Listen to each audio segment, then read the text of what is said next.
চলো তোমাদের সাথে একটা ছোটবেলার স্টোরি শেয়ার করি। তো এই ব্যাগটা নিয়ে হচ্ছে সেই স্টোরিটা। বেসিক্যালি হয়েছিল কি, আমি এই ব্যাগগুলো প্রচুর ব্যবহার করতাম, মানে আমি হাতে এই ব্যাগগুলো বানাতাম আর আমি নিজে খুব ব্যবহার করতাম। মানে আমি ছোট ছোট জিনিস বরাবরই আমার খুবই প্রিয়। তো এরকম আমি একদিন ব্যাগ যথারীতি বানিয়েছি, আমার খুবই পছন্দ হয়েছিল।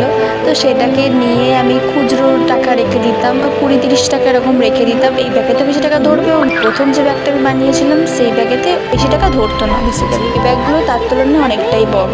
সেই ব্যাগে কয়েকটা খুচরো রাখা ছিল, তো কিছু প্রয়োজনে আমি সেই ব্যাগ থেকে কিছু খুচরো বার করছিলাম। এই সময় আমার কিছু বন্ধু দেখে ওদের খুবই পছন্দ হয়েছিল। দেন ওরাও আমাকে বলেছিল যে এরকম ব্যাগ নাকি ওদেরও বানিয়ে দিতে হবে। দেন ওদের জন্য আমি বানিয়ে দিয়েছিলাম, ওরাও খুব খুশি হয়েছিল। তো একবার কি হয়েছিল, আমি আমার পিসুমণির বাড়ি গেছিলাম দরকারে, রাতে লেট হয়ে গেছিল, তো সেই জন্য যেতে হয়েছিল। তো পিসুমণির বাড়ি গিয়ে ব্যাগ ঘোষাতে ঘোষাতে এই ব্যাগটা বেরিয়ে গেছিল। তো পিসুমণি এই ব্যাগটাকে দেখে পিসুমণিরও ভীষণ ভালো লেগেছে।